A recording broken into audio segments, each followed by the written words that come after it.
बिस्मिल्लाहिर्रहमानिर्रहीम। दिल्ली मैदान के साथ अजहर अली एक दफ़ा फिर आपकी खिदमत में हाज़िर हूँ। एक दो इश्यूज़ हैं जो कि एक दूसरे से बिल्कुल को रिलेटेड हैं, उनसे मुतल्लिक़ कुछ अपना तज्ज़िया और कुछ गुफ्तगू मुख्तसरन आपके सामने पेश करने की कोशिश करूँगा। सबसे पहले एक डेवलपमेंट कल हुई है। निगरान वज़ीर आला आज़म ख़ान की सदारत में एक इजलास हुई है सिविल सेक्रेटेरिएट में, जिसमें महकमों के जो सेक्रेटरीज़ थे, जो डिपार्टमेंट्स के हेड्स थे और कुछ मिनिस्टर्स भी उसमें शामिल थे। इजलास में जो इजलास का एजेंडा बेसिकली उसको खुफिया रखा गया था, और जब इजलास हुई है उसके बाद जो हमारे सोर्सेज ने, जो बाखबर ज़राए से जो हमें पता चला, हुकूमत ने, निगरान हुकूमत ने ये फ़ैसला किया है कि साबिक़ दौरे हुकूमत में यानी 2018 से 23 तक या फिर 2013 से 18 तक या शायद उससे भी पीछे सरकारी डिपार्टमेंट्स में जो इरेगुलरिटीज़ हुई हैं फाइनेंशियली या एडमिनिस्ट्रेटिवली, या जो भी मिसयूज़ हुए हैं सरकारी वसाइल का, उन सब के बारे में जो इंतज़ामी सेक्रेटरीज़ हैं अपने अपने डिपार्टमेंट्स को, अपने अपने महकमों को लेके वो रिपोर्ट तैयार करेंगे और वो वज़ीर आला को वो रिपोर्ट सबमिट की जाएगी। और ताकि वज़ीर आला ने ख्वाहिश का इज़हार किया कि निगरान हुकूमत अपने दौर में जो माजी के सालों में जो हुकूमती वसाइल का बेदरीग इस्तेमाल हुआ है और जो लूट खसूट हुई है, उनको कम से कम एक प्रॉपर चैनल पे उनको लाके आवाम के सामने रखा जाए, और जो मुतल्लिक़ा जो इदारे हैं जो एहतसाब के हवाले से, जो करप्शन को काउंटर करने के हवाले से, ताकि वो इदारे एक्टिव हों और वो जो सॉलिड जो केसेस जो सामने आएंगे उन पर ज़िम्मेदार अफराद के ख़िलाफ़ कार्रवाई की जाए। और दूसरी जो अहम बात जो निगरान वज़ीर आला ने अफसरान को हिदायत की है कि सरकारी गाड़ियाँ जितनी भी हैं सूबे में, मुख्तलिफ़ डिपार्टमेंट्स में, प्रोजेक्ट्स में, सरकारी अफसरान के पास जो खिलाफ ज़ाब्ता जो गाड़ियों का इस्तेमाल हो रहा है, इसका वज़ीर आला ने सख्ती से नोटिस लिया है और इस पे बारे में भी रिपोर्ट तलब की है कि एक हफ़्ते के अंदर अंदर तमाम जो इंतज़ामी सेक्रेटरीज़ हैं अपने महकमों से मुतल्लिक़ जो भी गाड़ियाँ हैं, जो सरकारी गाड़ियाँ हैं, उनके बारे एक रिपोर्ट बना के वज़ीर आला को पेश की जाए कि कितनी गाड़ियाँ हैं, कौन कौन से अफसरान गाड़ियाँ इस्तेमाल कर रहे हैं और कौन खिलाफ ज़ाब्ता इस्तेमाल कर रहे हैं। और मैं समझता हूँ कि ये एक बहुत अहम इक़दाम है, क्योंकि इस किस्म की इत्तलात आ रही हैं कि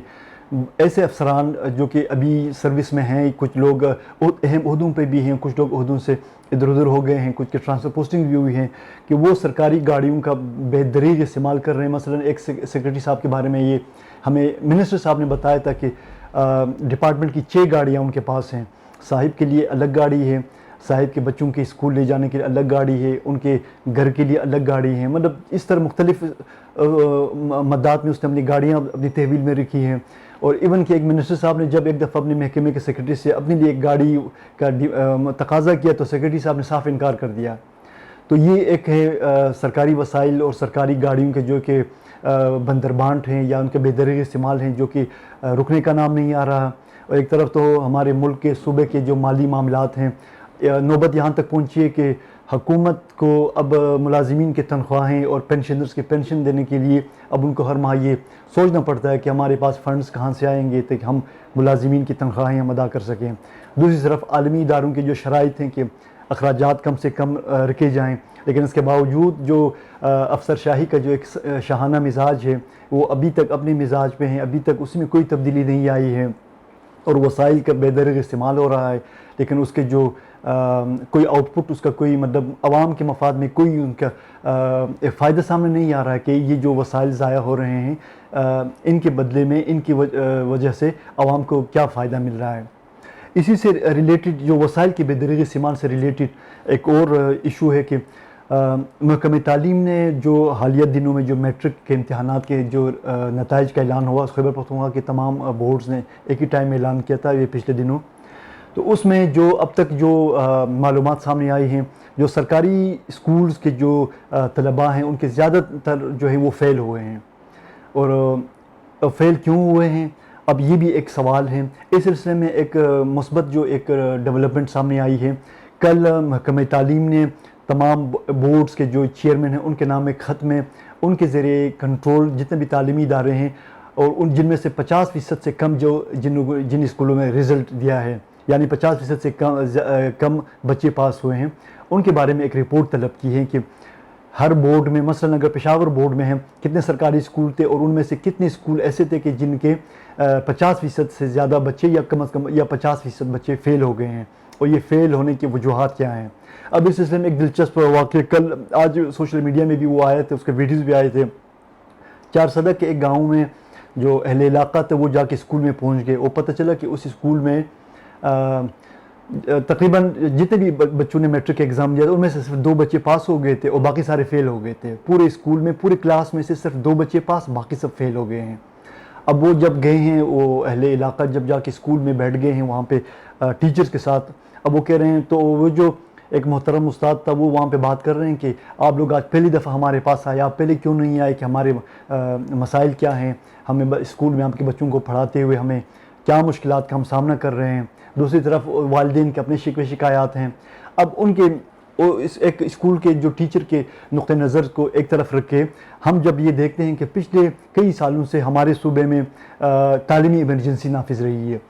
یہ تقریباً 2013-14 کے بعد سے آنے والی حکومت نے 2023 کے جب تک ان کی حکومت تھی یہی کہ ہم نے صوبے میں تعلیمی ایمرجنسی ڈکلیئر کی ہے، ہم نے تعلیم کا بجٹ ہم نے بڑھایا ہے، اور تعلیم کا بجٹ بڑھایا ہے، اساتذہ کی بڑی تعداد میں ہم نے ریکروٹمنٹ کی ہے، اسکولوں میں جو مسنگ فیسلٹیز تھے ہم نے ان کو کمپلیٹ کیا ہے۔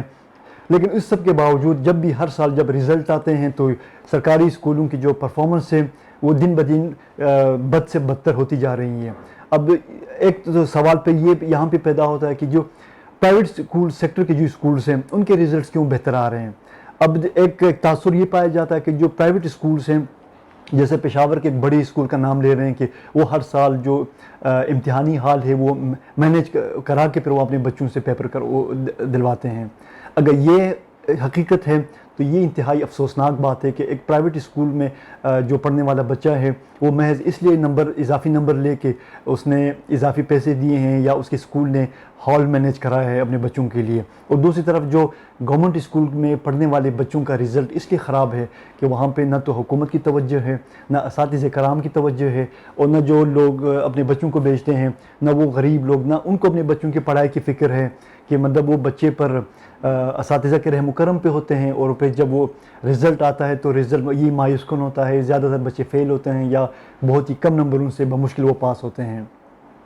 تو یہ صورتحال جو ہے، اب چونکہ ایک طرف اگر ملک کے حالات آپ دیکھیں جو مہنگائی کی ایک لہر ہے، یہاں پہ لوگوں کے مشکلات میں اضافہ ہوا ہے، اور دوسری طرف اگر لوگ بچوں کو اپنا پیٹ کاٹ کے اگر وہ ان کو اسکولوں میں ان کو بھیجتے ہیں، ان کی تعلیم پر اپنے جو محدود وسائل لگاتے ہیں، اگر وہاں پہ وہ رزلٹ حسب توقع نہیں آتے ہیں تو ظاہر ہے وہ والدین کا بھی مورال ڈاؤن ہوگا، وہ بچے بھی مایوسی کا شکار ہوں گے۔ آلریڈی پہلے ہی معاشرے میں فرسٹریشن ہے،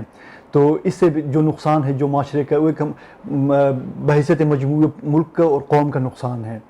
اور میں سمجھتا ہوں کہ یہ بہت افسوسناک صورتحال ہیں، چاہے ہم قومی وسائل کے بے دریغ استعمال کی بات کریں یا قومی وسائل کے استعمال کے باوجود جو سرکاری ادارے جو رزلٹ نہیں دے رہے ہیں ہم اس کا ذکر کریں، جیسے ہمارے اسکول ہیں، اسی طرح ہمارے ہسپتالوں کا بھی یہی حال ہے، ہمارے اگر ہم فوڈ ڈپارٹمنٹ کی وہ دیکھیں ادھر بھی یہی حال ہیں، وسائل محدود وسائل کے باوجود وسائل خرچ ہو رہے ہیں لیکن وہ جو مثبت اس کے نتائج ہیں وہ عوام کے سامنے نہیں آ رہے ہیں۔ یہ ہم سب کے لیے ایک لمحی فکریہ ہے، اور خصوصی طور پر وہ لوگ جو صاحبان اختیار ہیں، وہ لوگ جو قومی وسائل کو جو اپنے استعمال میں لاتے ہیں، جن کی ذمہ داری ہے کہ وہ عوام کے فلاح اور بہبود کے لیے وہ کام کریں، وہ کام کیوں نہیں کر رہے ہیں، وجوہات کیا ہیں، اور اس کے ذمہ دار کون ہیں، اور کون ان لوگوں سے حساب لے گا جو وسائل ضائع کرنے کے باوجود مثبت جو رزلٹ دینے میں ناکام رہے ہیں۔ یہ ایک بہت اہم سوال ہے، اس سوال پر ہم سب نے غور کرنا ہے۔ آئیں گے پھر آئندہ ایک اور ویڈیو کے ساتھ۔ اللہ حافظ۔